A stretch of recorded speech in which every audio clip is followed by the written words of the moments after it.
সাম্প্রতিক সময়ে বিভিন্ন নিউজ চ্যানেলে মেহেদী হাসান মিরাজের একটা কোটেড স্টেটমেন্ট দেখতে পাচ্ছি, যেখানে তিনি বলেছেন যে মুশফিকুর রহিমকে ওয়ানডে টিমটাতে তিনি চান বা ফিরিয়ে আনার একটা প্রক্রিয়ার ব্যাপারে তিনি কথা বলেছেন, অথবা তাকে প্রয়োজন ওয়ানডে টিমটাতে, এরকম কথা। আমি জানি না ব্যাপারটা সত্য নাকি মিথ্যা, বা মেহেদী হাসান মিরাজ এরকম কোনো কিছু বলেছেন কিনা, আমার এই ব্যাপারে কোনো আইডিয়া নাই। আমি সাম্প্রতিক সময় ব্যাপারটা দেখেছি।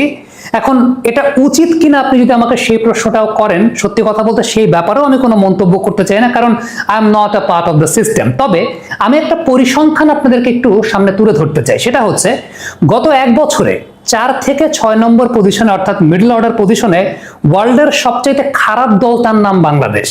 খারাপ বলতে একেবারে খারাপ, খুবই বিশ্রী একটা পরিসংখ্যান।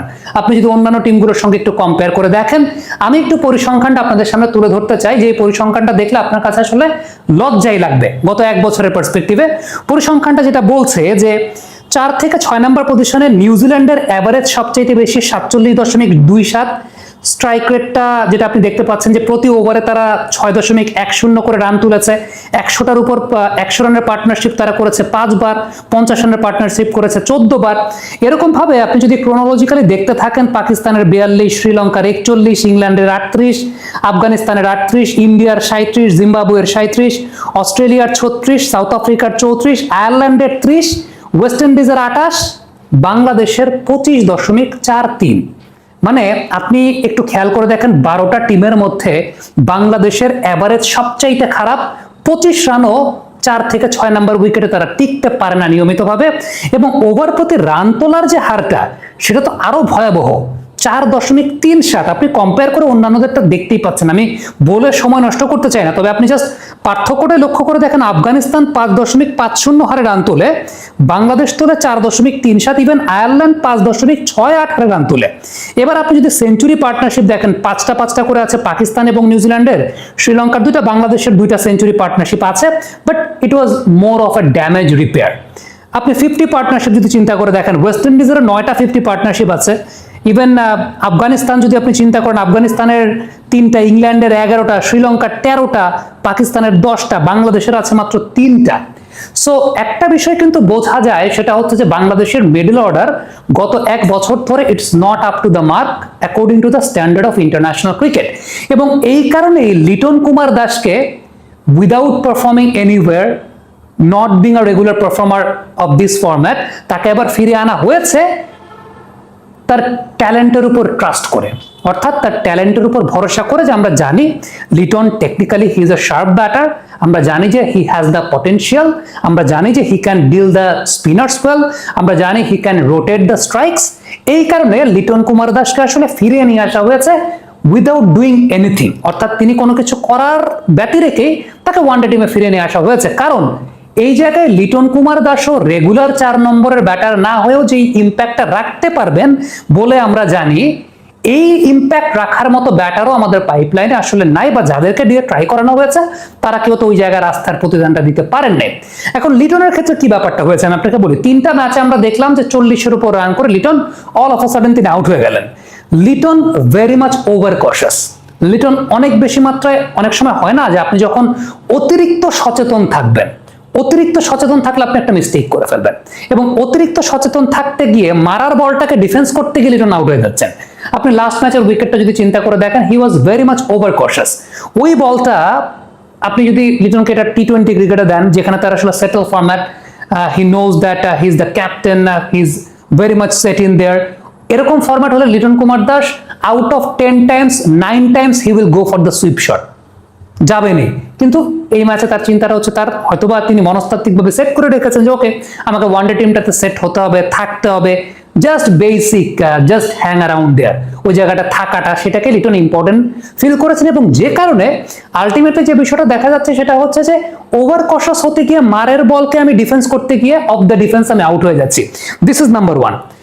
গত এক বছরে বাংলাদেশের সবচেয়ে কনসিস্টেন্ট পারফর্মারটার নাম হচ্ছে তাওহিদ হৃদয়। তাওহিদ হৃদয় তিনি রান সবচেয়ে বেশি করছেন, but when we talk about the impact, তাওহিদের স্ট্রাইক রেটটা যদি একটু লক্ষ্য করে দেখেন আপনি, গত বছর তাওহিদের স্ট্রাইক রেটটা ছিল 67। গত বছর তার স্ট্রাইক রেটটা 67। আপনি ওভারঅল লাস্ট 2 বছরে 25-26 যদি চিন্তা করেন, তাহলে তার স্ট্রাইক রেটটা 72। ইভেন আপনি এই বছরটাতে তিনি এখন পর্যন্ত 3টা ম্যাচ খেলেছেন, সেখানে 90+ স্ট্রাইক রেটে তিনি ব্যাটিং করেছেন, that is a different case. হ্যাঁ, তিনি ভালো করেছেন, কিন্তু সত্যি কথা বলতে তাওহিদকে আমরা যে বিষয়টা দেখতে পেয়েছি সেটা হচ্ছে যে 97 যেটা তিনি স্ট্রাইক রেট করেছেন সেটা পরে পুষিয়েছেন, সেটা আসলে পরে পুষিয়েছেন, কিন্তু during the mid overs strike রোটেশনের যে জায়গাটা সেখানে কিন্তু তাওহিদকে খুব বেশি প্রমিনেন্ট দেখা যায় নাই।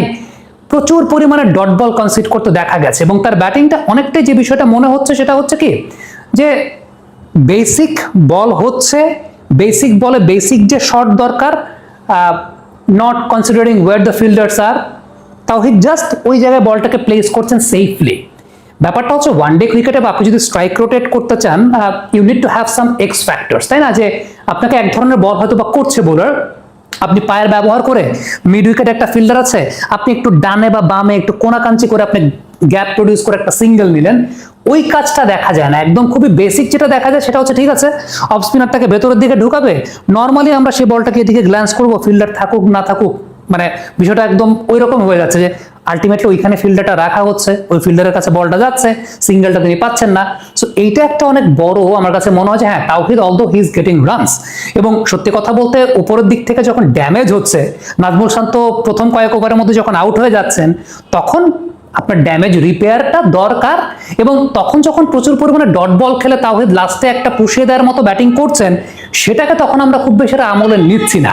কিন্তু আপনি যদি basic flow of an one day innings চিন্তা করেন, তাহলে ওই যে সিঙ্গেল বের করতে না পারাটা, এটা কিন্তু এক ধরনের অদক্ষতার জায়গাও বটে। রিস্ক নিতেও দেখা যায় না, তাওহিদকে সুইপ করতেও এখন খুব বেশি দেখা যায় না। আগে যেমনটা আমরা দেখতাম যে প্রতি 3টা বা 4টা বলের মধ্যে against the spinners he would have attempted for a sweep shot, এখন তিনি সেটা করছেন না। ভালো কথা, ভালো কথা, তিনি রিস্ক ফ্রি ব্যাটিং করতে চাচ্ছেন, বাট রিস্ক ফ্রি ব্যাটিং মানে কিন্তু বিষয়টা এরকম না যে I will just hang around there and I will just play a natural game which is just will react according to the bowler, বিষয়টা সেরকম না। বিষয়টা হচ্ছে যে আপনাকে রিয়্যাক্ট করতে হবে, বাট রিয়্যাক্ট করতে হবে in a very calculative equation. বিষয়টা কিরকম, আপনি যখন দেখছেন মিড উইকেটে ফিল্ডার আছে, আপনাকে হয় স্কোয়ার লেগ না হয় ওই একই জায়গার বল একটু ওয়াইডার জোন দিয়ে বা একটু ভার্টিক্যাল ব্যাটে খেলতে পারেন, এরকম জোন দিয়ে খেলতে হবে। সো এই জায়গাটায় আমি বলবো যে দেখেন যে সবচেয়ে ভালো খেলা তাকে নিয়ে মনে অনেকক্ষণ বেশি আলোচনা করে ফেললাম, ভালো যে খেলা তাকে নিয়ে আলোচনা আসলে করতে হবে বা করতে হয়, কারণ তার আরো বেটার কোয়ালিটির ব্যাটিং আমরা অবশ্যই চাই। সো এটা একটা অনেক বড় ক্রাইসিস, আর বাকি যারা আছেন তারা তো আসলে বেসিকটাই ঠিক করতে পারছেন না, যে কারণে তাদেরকে নিয়ে আমি আর আলোচনার আর কোনো অবকাশ আসলে থাকে না। মানে তাওহিদ এবং লিটন এই দুজন ব্যাটসম্যান বেসিকটা অন্তত ঠিক মতো করছেন, যে কারণে আপনি স্কোর কার্ডে বেজ্জুতির মতো অনেক কিছু হয়তো বা দেখতে পাচ্ছেন না। কিন্তু এদের বাইরে আপনি অনেক হয়তো বলতে পারেন যে যারা রান করছেন তাদেরকে নিয়ে কথা বলছেন, এখন এর বাইরে যারা আছেন তাদেরকে নিয়ে কথা বলার টেকনিক্যাল অ্যানালাইসিস করার মতো আসলে জায়গাটা নেই, যে কারণে সে কথাটা বলতে পারছি না। সো আমার কাছে মনে হয় যে ওয়ানডে ফরম্যাটটাতে মিড ওভার্সে middle order batting, it has been a matter of crisis for Bangladesh, এবং this is the sole reason we have been deprived of winning frequently in ODI cricket, যেটা আমার কাছে ব্যক্তিগতভাবে মনে হয়, এবং that is the reason of fall down of ODI cricket বাংলাদেশের জন্য। বিশেষ করে সাকিব আল হাসান, মুশফিকুর রহিম তাদের ক্যারিয়ারের শেষের দিকে চলে আসার পরে তাদের বিকল্প আমরা আসলে ভাবে তৈরি করতে পারি না। এখন কোয়েশ্চেন অ্যারাইজড যে whether Bangladesh should bring back Mushfiqur Rahim for the ODIs or not. Mehedi Hasan মিরাজের এরকম কথাগুলো আছে, আমি জানি না it's true or false, but Mushfiqur রহিমকে ফিরিয়ে আনা ঠিক কি ঠিক না সেটাও আমি জানি না, বাট এটা বলতে পারি সেটা হচ্ছে বাংলাদেশের মিডল অর্ডারের অবস্থাটা আসলে খুব বেশি ভালো না। এবং আপনি যদি পাইপলাইনও চিন্তা করেন, অন্তত আগামী 2-1 বছরে এই পাইপলাইন মানে রেগুলার কোনো কিছু করার মতো বা আউট অফ বক্স কোনো কিছু করার মতো আমি অন্তত কোনো সম্ভাবনার জায়গা দেখি না বাংলাদেশের মিডল অর্ডারে। কমেন্ট বক্সে আপনাদের মন্তব্য মতামত জানতে চাই, লিখে পাঠাবেন।